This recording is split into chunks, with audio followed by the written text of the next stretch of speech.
Feeling like a shark in a shrimp tank. Big fish, small pond in the shrimp tank. Welcome back to another episode of the Shrimp Tank. We come to you virtually from Seattle, the Pacific Northwest, and again today from the Bay Area. If you want to learn how to start, grow, or run a successful business, this right here is the podcast for you. This is where we like to say street smarts and book smarts collide. Hello, I'm Dan Whedon, and my co-host today is Linda Popke. Linda and I are really excited to have Diane Garcia with Lorraine Consulting on as our guest today. Diane is a supply chain expert based out of Portland. She's coming to us from Arizona today, but she's based out of Portland. And, not long ago, nobody was talking about supply chain. Probably nobody knew what supply chain was. So it's become one of the biggest issues for all businesses. So we can't wait to learn more from Diane. Welcome, Diane. We will be with you in just a few minutes. Everybody, you can find us wherever you get your podcasts: iHeartRadio, Apple Podcasts, Google Podcasts, Spotify, SoundCloud, Stitcher, YouTube. Linda, what are we? We are ubiquitous. We are ubiquitous. We come to you from about a dozen cities, including Atlanta, Boston, Boca Raton, and many others. So you can check out our websites for those. Now, listen, before we bring Diane on, Linda, have I got a supply chain story for you? First of all, welcome, Linda. It's good to see you. Happy New Year. Happy New Year, Dan. Great to be here with you and Diane. So, it's interesting. I mentioned supply chain, and we're going to have a lot of questions for Diane. That I'm positive of. But I am currently, this week, filming my LinkedIn learning course, my 4th LinkedIn learning course. And I'm doing it from home because of COVID. And I had my own little supply chain disruption. So on Monday, we do all the unpacking of all the equipment and set it all up. And thank goodness Barb is there to help me with that. But we found that one of the pieces for the teleprompter didn't work. And teleprompter is mission critical. I mean, you got to have one because I don't memorize 23 different scripts. So they put out to FedEx the next day to arrive at 10:30 the next morning, overnight. Well, long story short, we got this notice from FedEx that it was 30 minutes away from me in Bremerton, but it was delayed. By the way, it still hasn't come. It was delayed and we couldn't go pick it up. We actually called them to see, can I drive down there and get it? No, it's in a container somewhere. Bottom line, what are we going to do? We all came to the bright idea of looking up Best Buy. We went online to Best Buy, found a workaround solution, and I bought a tripod online, checked out, and then picked it up on curbside. And here we are filming today. So supply chain even affects us little shrimp. The one people, supply chains become an issue. I'm sure you have a gazillion supply chain stories yourself, but tell us a little bit about your thoughts on supply chain. Yeah, it's funny. Again, it's one of those words like social distancing or vaccine efficiency that none of us knew until a year and a half ago. But I'm in LA this week helping my daughter move into an apartment and be going to all these big box stores. IKEA, honest to God, half the stuff in IKEA says temporarily unavailable. That's where you go when you're, starting out.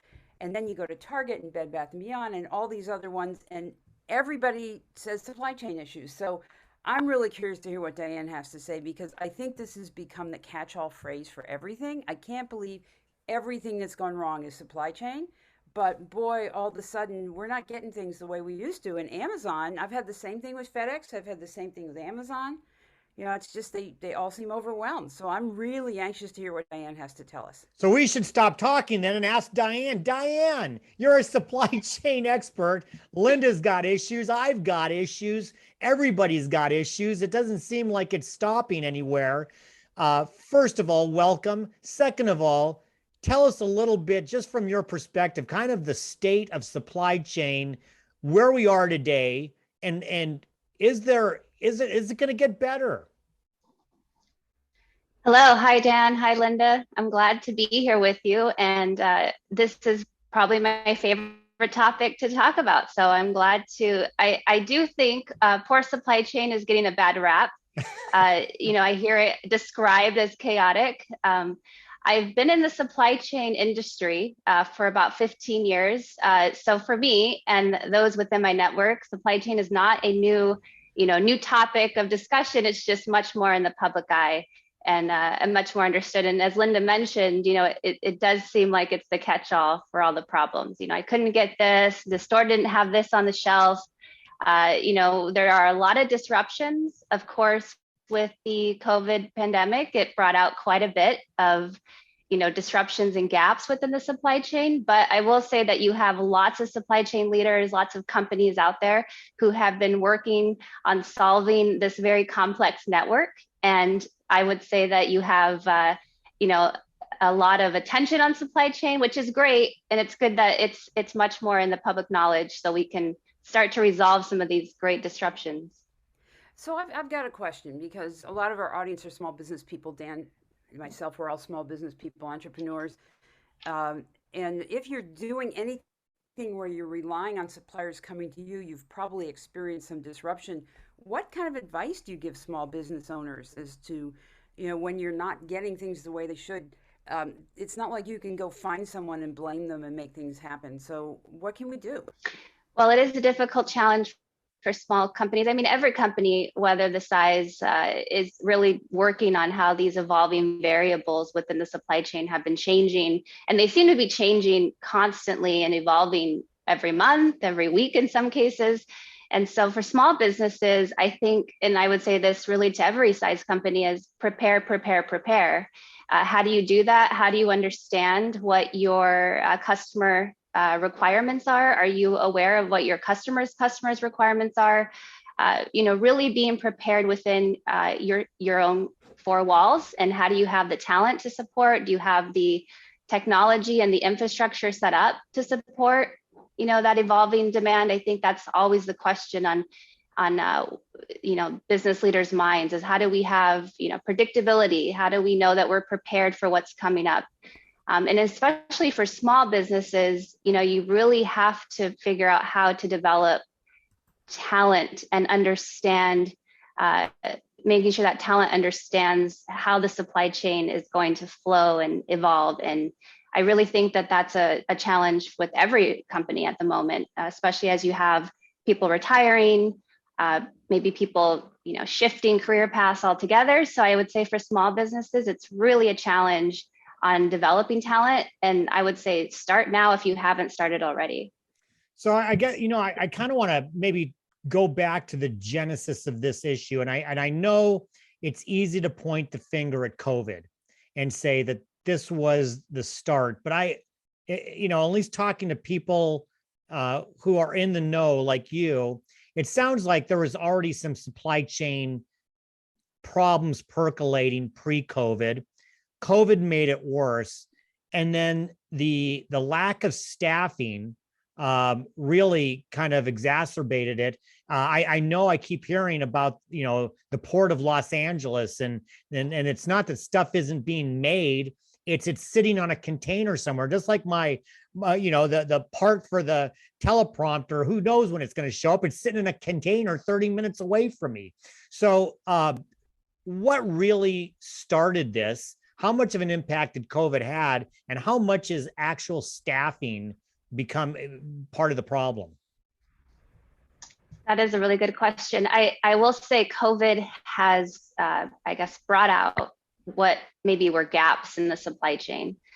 It was quite a significant disruption or event, but it's not the only disruption or event that has happened or will happen. And, if you're not preparing for the next big event, you're not prepared, because there will be more, whether that's weather disruptions or, maybe another virus of some sort, or, maybe a plethora of issues going on. But COVID, has just been such a global impactful disruption that everybody has in common. But it was pretty significant. I will say what it did to my clients is it just meant that prediction and understanding of what they needed to have in what places, they have several distribution networks of where products should be located. Where do you get your supply from, whether it's a source in Asia or a source in parts of Europe or, all over the globe? How do you really understand where the supply is coming from? And as things changed and things changed dramatically, we had to relook at the engineering of our supply chain. And so it was just a significant event, but it's not the only event by far. So Diane, just-in-time inventory has been this cool concept for a couple of decades. Parts, you're on the assembly line, parts show up when they're needed. You don't keep them in inventory. You don't tie up capital.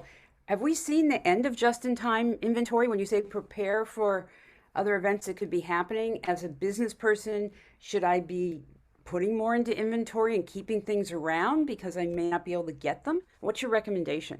Well, I don't think JIT is gone out of forever. It's definitely not. I would say that with everybody feeling unprepared or with demand significantly increasing, some of my clients saw double the revenue in 2020 and then another significant jump in 2021. And so as you're trying to prepare for that, of course you want inventory. You want inventory in the right places. You want, just as Dan is experiencing with his supply chain disruption, you do not want to lose customers over these disruptions that they have. And so inventory has been, I guess, one of those things that as you need it, you should have the right amount. So it's not that JIT or just in time is behind us or in the past. It's just that our ability to be reliable to our customers, have the right products is very key. And so maybe in some cases you may hold more inventory in preparation for those fluctuations and variations in demand. And it's a strategy really. And I do think that as time goes on, you may see, okay, where we have quite a bit of significant inventory. Now, what do we do to reduce that? Or how do we get back to that? Like you said, not tying up working capital in our inventory and stockroom area. So, we've just peppered you with a whole bunch of supply chain issues because it's such top of mind, and the timing is interesting because we've had you booked for a while, and who knew that this was going to come out as much as it has. But I want to take a step back on you. How did you get into what you're doing? How did you begin your business? What got you interested in supply chain? Well, I would say then I have to kind of back all the way up to when I was growing up as a kid. And I grew up around automotives and working on cars and just really interested in understanding how things worked, down to learning how the car, when you started the key, what happened, how did the engine work, how did it move forward? And so I've always been very interested in how, if you look at a very complex system, how does that actually work and happen every day? And so when I was going to Arizona State University's business college, I originally thought I was going to go into business management, ended up taking a supply chain course. Thank goodness I did. And it was the only course in a very long time that made complete sense to me, was how do you, support the flow of goods and services in a very complex network through the entire globe. And that has only continued to become more complex. And so I just started becoming very interested in manufacturing and the supply chain. And so I've been in that field for 14 years. And like I said, it's not new. It's definitely evolved. It's definitely become more understood. And I would say my company came from my experience with multiple companies in every level, or what we call tiers of the supply chain. So my main background was within aerospace supply chain, working with companies like Honeywell. But then I kind of went down to one of their suppliers tier, Curtiss-Wright Corporation. And then I was also supporting, even more in customers like a Boeing, for example. So I really got to see all layers of the supply chain, and then I was hooked after that. So been doing it ever since. So Linda, I hope you don't mind me interrupting. Now I'm just curious. No, go for it. Lorraine Consulting, there's got to be a story there. Well, I guess the story is that I was looking at how do I describe myself? How do I, build a company brand? And I went with my middle name, which is Lorraine. I sat there for a day trying to figure out what would I call this consulting, independent consulting, firm or company. And I figured it wasn't quite my initials. It didn't sound off the tongue, DLG. So I decided Lorraine Consulting sounds like a great decision, and I don't want to spend too much time dwelling. So I kind of made the decision and moved on. That's fantastic. Great. So, so now that you've been doing this and you've got all this stuff going on, what are you recommending? Do you have like a process you're putting together to help people through this kind of mess and ambivalent time? Tell us about, where should people go in terms of what should they be thinking about?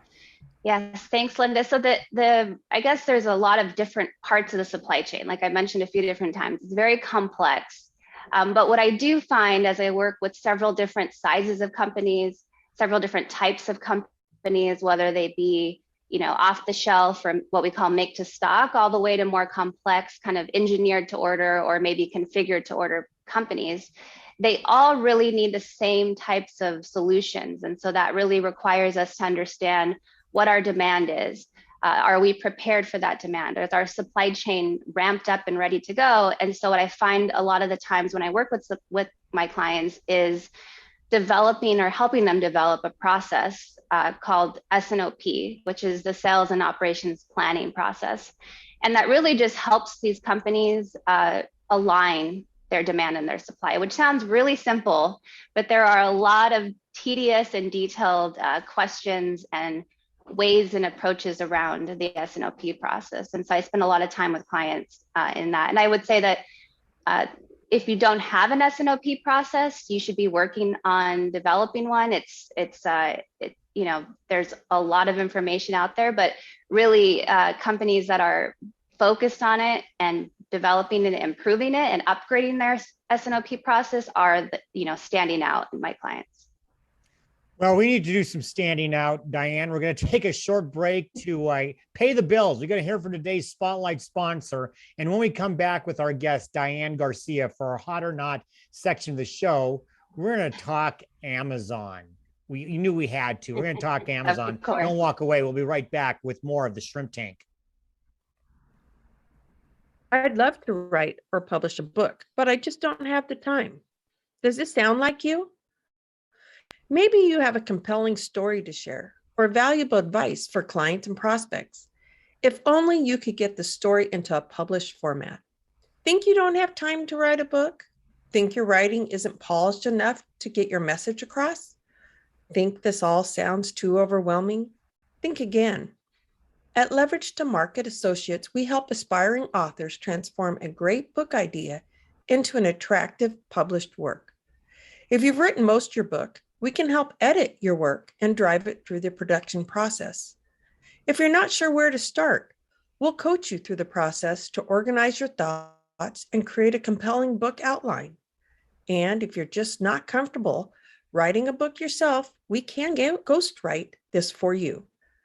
Contact us at leveragetomarket.com for a complimentary evaluation of your nonfiction book concept today and bring your book to life. Okay. Well, thank you. We are back at the Shrimp Tank, where we interview the best and brightest CEOs and business thought leaders in the greater Puget Sound area and beyond. And today we're looking at Portland. I'm Linda Popke. Our guest today is Diane Garcia, president of Lorraine Consulting in Portland. And our next segment is Hot or Not. So before I jump into Hot or Not, Diane, you probably may not have known this, but Linda, with her great abilities that we just heard in the commercial, edited my latest book, the one that just published.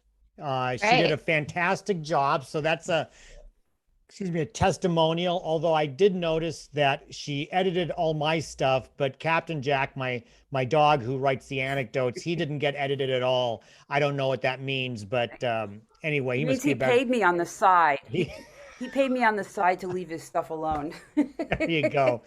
So listen, we're going to pepper you with questions on hot or not, and find out if you think a concept or topic is hot or not, and you're going to tell us why or why not. So I brought up Amazon, which is probably maybe, I guess, the 800-pound gorilla in the world of moving goods and delivering things. So hot or not, the Amazon effect on supply chain. Well, I would still have to say hot. Like I hear from people, they may run around looking at big box stores for their product, and then they say, "Well, I just eventually decided to go on Amazon and get it here as soon as possible." So I think you're hearing about Amazon on the news, and I'm actually reading a book related to the Amazon e-commerce fulfillment center. So I think it's still hot. Yeah, Amazon seems to be hot. Wow. So kind of related to that, but if someone can't find a reliable piece from a supplier, is it hot or not? Deciding to make their own rather than, changing the make or buy decision. Is that something that we think we're going to see more of these days? Yes, I would say that's very hot. I have a client currently in process of figuring out how to maybe change paths on some parts that are external to internal or in-house produced, or vice versa. Maybe they're working to support and massive amount of demand that they were not prepared for, and so they have to make some of these decisions on what suppliers can help them. So I would say it's definitely a hot topic and a strategy that each company should look at. I know it sounds like you're an Arizona State Sun Devil, so I obviously have some book smarts in you, but I've been interested to hear from our guests, hot or not, or which one's hotter, street smarts or book smarts? Let's see. I would have to say street smarts. Okay. Because I think that you, of course, the book smart support, but you end up being able to make decisions and act on those, those decisions and intuitions with the street smarts. Okay. So while we're on the topic of Arizona, which is where you are now, I know it's hotter in Arizona now than it is in Portland, obviously, this time of year. Well, it's probably always hotter in Arizona, but hotter not as a place to live because you've lived in both. Arizona versus Portland. Ooh, that's a tough question. That's that's almost not fair since I have people listening in from both locations. Arizona will always be my home. I grew up here, was here for 30 years. I do love Portland. I didn't think I would adjust so well to the weather, but I will say the green, the outdoors, the ability to hike very easily and enjoy the outside is probably my preferred, but Arizona is always home. Yeah, in Arizona, Dan is a big golfer. And I think in Arizona in the summer, Dan, you'd have to golf at about 6 a.m. It'd be the only time, it'd be cool enough.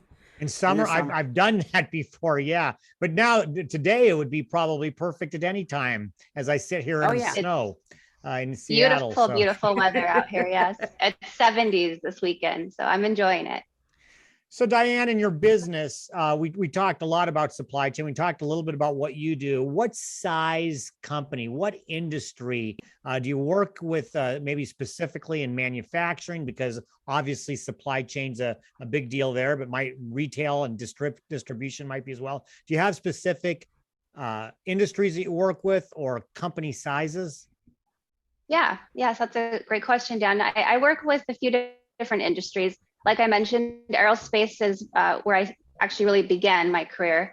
So I support aerospace clients. I also support health and life sciences industries, as well as consumer products, building products, those types of industries. And as far as company size goes, I've helped small range companies, or maybe small 20 million, 30 million in revenue companies, all the way up to multi-million companies. And so in most cases, I'm working with clients who are business leaders of maybe a division of the company. And there may be multiple sites within that, multiple sites, or maybe there's just one location that happens. And when it comes to the supply chain, I've worked in every realm of the supply chain, but my main focus has been in manufacturing and distribution centers. So hot or not, this is one that we had a guest a while ago talk about zero waste and climate change, etc. but taking climate change into account when working with clients that are in the manufacturing area, is that a hot thing? Or is that kind of going by the wayside because we need the parts wherever we can get them from? I think it depends on the industry that you're talking to. Unfortunately, I don't think it's as front and center as it should be, but I do think that depending on the industry, companies are, kind of migrating that direction and are making changes. Whereas I think other industries, it's just, the focus is speed, reliability. Those are still kind of top of mind for a lot of companies. So I have this in my hot or not section, but it's a hard one to phrase in the form of a question, so to speak. So I'm just going to ask you this way, because we see AI, artificial intelligence, obviously becoming more and more in a factor. Is it replacing skilled staff? Are we looking down the line to see, I guess, more of the iRobot type of a thing going on? Where do you see that going? Well, I don't think it's replacing staff. I do see companies using the technology, whether that, be on the manufacturing floor. And so you may upgrade or invest in some new equipment, and then you are going to require, a different level or upgraded level of skill set to, design that product within the equipment or figure out how to have the equipment support your production line. So I don't think it's replacing, I think it's supporting the workforce. I do see clients using the equipment. I've done tours with different facilities, and they are using products and equipment that will make things more efficient and will help move things along in the process, and are looking at ways to automate and upgrade. And then in some cases, like you have 3D printing, which is a hot topic. And I think it's still making or working to make some strides, but there are a lot of companies who are now starting to use it, at least when it comes to the plastics supply, can use the 3D printing. So I think that in ways it is the future, but I think it's really supporting the manufacturing process and supporting resources to get, more achieved, things faster, get things more immediate. So again, this to kind of follow up on Dan's question. So how much is the supply chain problem tied to the problem we have or we see with people able to get labor, good workers? Is that the problem with, is the reason that Dan can't get his package because FedEx doesn't have enough drivers or people open containers? How are these things related? Well, right now what you're seeing is a complete misalignment of the demand and the supply. So we may have a lot of product of one, type and sitting in warehouses taking up space. And in other ways, we can't get enough product fast enough to our end consumers and customers. And so, yes, the answer is it's all related. The shortage of workers, those who have retired or those who are shifting. I don't know, I know a lot of people who have through the pandemic or the last couple of years have maybe just changed careers completely or said, this isn't what I'm focused on anymore. And so now you have a shortage. And I've been talking and presenting to schools and students in the Portland area for quite a while. And we have seen the supply chain shortage or gap for quite some time. And now it's just even more prevalent and even harder to navigate as so many things have changed. So yes, it's related. Not having enough truck drivers is related. Not having enough containers in certain places. We do have containers, they're just not where we need them to be. Or we have truck drivers to drive them out of the ports. I mean, there's just a lot of misalignment that's happened. So what do you think the I guess maybe really big picture, putting you on the spot, we're not to plead the fifth yet, but what's the risk to the national economy? I mean, I do, hear some things in national news and talking about it, but I got to believe that unless this misalignment gets realigned, there's some potential long-term implications to this. Am I correct? Well, I would say that it's long-term is a way to describe it. It's just a new or evolved supply chain. The supply chain has become much more strategic. Okay. You now have it up front and center so everyone's aware. But I do think that it's, I'm optimistic. I do think that there are ways to resolve. I think clients I work with every day are figuring out how to resolve these talent gaps.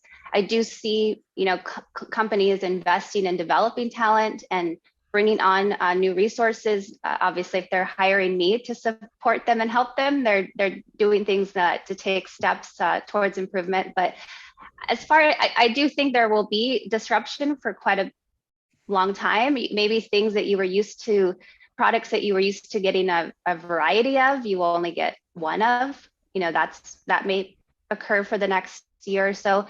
I do think costs will be continuing to, especially in certain industries and products, will remain high, especially through 2022. But I do think we'll see it kind of level out. But it will be, by that time, there will be another disruption that we'll have to work towards resolving. So it's definitely a lot of changing variables that supply chain leaders and business leaders have to continuously evolve and redesign and re-engineer. Well, I can't believe how quickly time is going. We have to head to our second and last break. We're going to take that short break to hear from our sponsors. And when we come back with our guest, Diane Garcia, for our famous Plead the Fifth section of the show, we're going to find out what the biggest mistake small businesses are making when it comes to supply chain. You'll want to hear it. Don't walk away. We'll be right back with more of the Shrimp Tank. Plead the Fifth is brought to you by our corporate sponsors: Ideal Life 360, Cornerstone Financial, First Underwriters Insurance, Kitsap Sun Newspaper, BC Fitness Studio, and Upstart Group. Please visit our website at www.shrimptankpodcast.com/Seattle to learn more about these terrific companies. Now, back to the show. Well, welcome back to the Shrimp Tank, and this is where we interview the best and brightest CEOs and business thought leaders in the Greater Puget Sound area and beyond. I'm this week's co-host, Linda Popke, and our guest today is Diane Garcia of Lorraine Consulting. And our next segment, Diane, get ready for this, is Plead the Fifth. And Plead the Fifth, Diane, is where we pepper you with questions about a whole bunch of different things, and you only get to plead the fifth once. But I don't think you're going to fair catch anything. I think you're gonna hit them all. So I actually probably already gave you the first one when I teased out to break. Small business owner. Let's kind of focus on maybe the small business owner under $30 million in revenue, maybe even under 10. Who knows? But somewhere in that. What's the biggest mistake they're making when it comes to supply chain management right now? What I'm hearing lately right now is not being a reliable supplier and not having the ability to project out a reliable, date or support to their customers or the next person in line in the chain, in the supply chain. And so reliability at the moment is very key for a lot of my clients and a lot of companies out there. So just a quick follow-up. And that's important. Yeah, they probably, I'm guessing they probably heard that and they understand it. Is there something that they could do better to improve reliability? Well, I spend a lot of time supporting clients on understanding how their planning system works. How do they know, what to do when they have their customer demand and they see what's out there or what's coming? How far out are they looking? So I see a lot of questions and topics come up around the planning process or the supply chain strategy process itself. So I would say the first question would be, do you know how your process works? Are you aware of when you receive orders or you receive demand, how the process steps occur all the way out for that product to be delivered? Because I find that a lot of times if you lay it out and you see the steps in a much more visual sense, then you can say, oh, we have a gap here, or we don't have enough resources here, or we don't have preparation that we thought we did in this area. And so I would say that if you really are understanding your planning process, that's a really good place to start. That sounds good, but I want to take a totally different tack here, because, and I think you mentioned something about cars, few minutes Okay. ago, but I have heard that in your past you actually were a serious car racer. So share with us kind of, how you got into racing cars and what is the most exhilarating experience you had while racing cars? Oh, well, that's a great question, Linda. I started actually heading out to the drag races when I was 5 years old. My dad was racing. He took me with him. I was probably have spent a lot of weekends of my life out at different drag strips all over Arizona, all over California, really all over the Southwest and Pacific Northwest. So I grew up around cars. I grew up around the drag strip. And so, of course, as soon as I could get my permit, I started racing. My first car was my mom's Dodge minivan. And I took that down the racetrack so I could kind of get the mechanics of, the starting line and how you get ready to take off at the starting line. There's a lot to racing or drag racing that I don't think they just assume the faster you go, the better, which is fun. But there is an entire, a strategy around you can't go too fast from your estimated time. So I kind of learned the basics of racing in a high school category class. And then as soon as I turned about 17, my dad gave me my actual race car, which was a 71 Chevelle. And I was racing that for quite a long time. And him and I would go out every weekend and race out there at the track. And let's see, exhilarating. Well, there's two things that stand out to memory. One is the Chevelle, when it would take off the starting line, the two front wheels would lift off, which is pretty scary. I mean, it seems like it's not a big deal, but it's a pretty big deal. And so when I would take off, you almost had to control the car so that you obviously didn't crash into the wall next to you, crash into the car next to you as you're going down the track. So I would say every single time I took off the starting line, just the amount of traction that I had in that car was always really fun. Obviously having to control that. And then the second one was my dad had a faster car than mine. And I want to say I went 132 miles an hour in a quarter mile. So that was when I left, or when I got out of the race car, my hands were shaking from the adrenaline. So yeah, it was fun. So that was a little different than racing the Dodge minivan.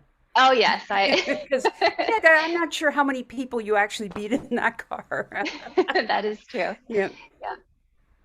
It's been fun, and I learned a lot. I mean, drag racing, it just seems like you wouldn't learn a lot of basics of life, but you really do, because you learn every time you go down the track, there's a different scenario. You may be racing a car faster than you, slower than you. You may obviously there could be weather impacts, and so you may have to change your air pressure in your tires to account for your speed.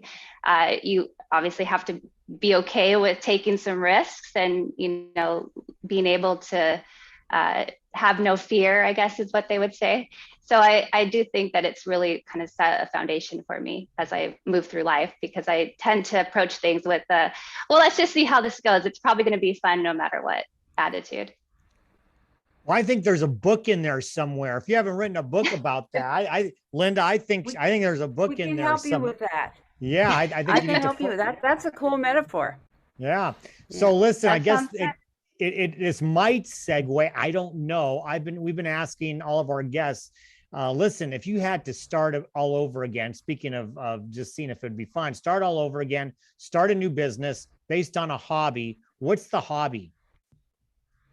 Oh, that's an awesome question. So growing up, am very hands-on. I love working with my hands. So all my hobbies are outside of the computer, whether that's gardening or cooking. I really just like to have a lot of hands-on activities. So I would say I'd start a restaurant, and it would have a garden in the restaurant. It would probably cater to healthy eating.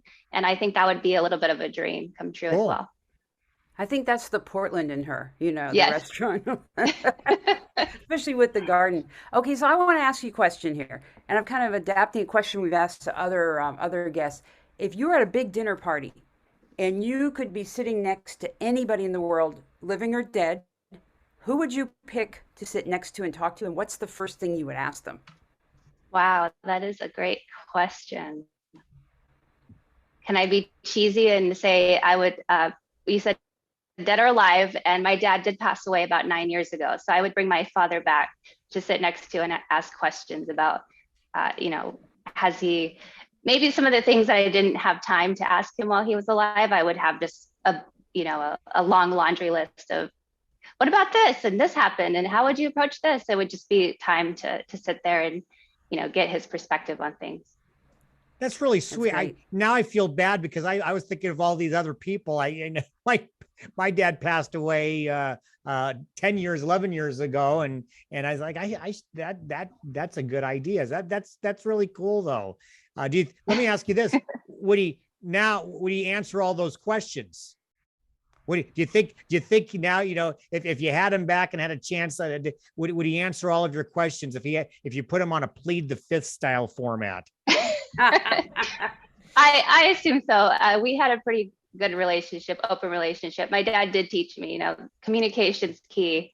So, and actually I spent a lot of time probably annoying him, asking him questions in the garage.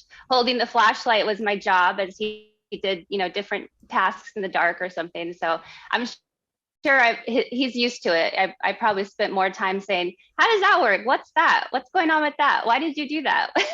What are we going to do next? Wow. That's great. That's fantastic. And I love that. So we've talked about, obviously your dad was a big influence, but what was the most impactful book that you've read? Is there a book that kind of, you said, wow, this is great. It gets me thinking differently? I'm sure there's plenty of them. I'm trying to think of something that's more, well, I guess when it comes to the consulting business, Alan Weiss, through this, there's an organization, the Society for the Advancement of Consulting, has been really key in developing me as a consultant. And so Alan Weiss, different books I read from him, getting started in consulting, it was pretty impactful. When it comes to personal life, I guess I've read different, I don't know if you have ever heard of the Flavor Bible, but it's as a cook or somebody who enjoys cooking, I find that book is very helpful when it comes to maybe pairing certain flavors with other flavors that you were not used to understanding. And then maybe in supply chain, the book, it's a story that comes along all the time in my day-to-day because there's a reference to it called The Goal. And really it's about supply chain and bottlenecks and how the bottleneck in the story is a kid called Herbie. And so you end up trying to figure out how you can support Herbie, whether you're taking his backpack on a hiking trip for him so he's a little bit faster and more efficient.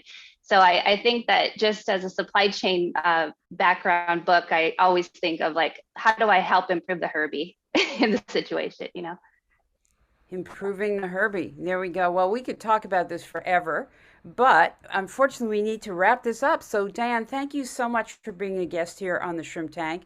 For listeners who want to get in touch with you or learn more about your company, how can they get more information? Where should they go? Well, they should definitely connect with me on LinkedIn. I'm on LinkedIn under Diane L. Garcia. And then I also have a website that they can visit, which is going to be Lorraine-consulting.com. Either one. All right. Fantastic. And for all of you listening and watching out there, make sure you check out all of our replays on shrimptankpodcast.com/Seattle and wherever you get your podcasts, such as iHeart, Apple, Google, Spotify, Stitcher, because we are, Dan? We're ubiquitous. We're ubiquitous. And also follow us on our show's social media pages on YouTube, Facebook, and Instagram. So Diane, thanks for joining us. Linda, thanks again for being here. Happy New Year to both. Yes, please join us on our Facebook page because that way you'll get to watch us live stream every Wednesday at noon, which is what we do there. Our next podcast will be a week from today, Wednesday, January the 12th at noon. Our guest will be Brian Robinson with Market Street Investment Group. And in fact, for some of you old time Seattle folks, he also founded Save Our Sonics. So we'll probably talk a little Sonics basketball as well. James Alberson will be my co-host that day. In the meantime, certainly be safe, be well, be prosperous, especially in 2022, because until next week, The shrimp is back in the tank. So long. I've been feeling like a shark in a shrimp tank. Big fish, small pond.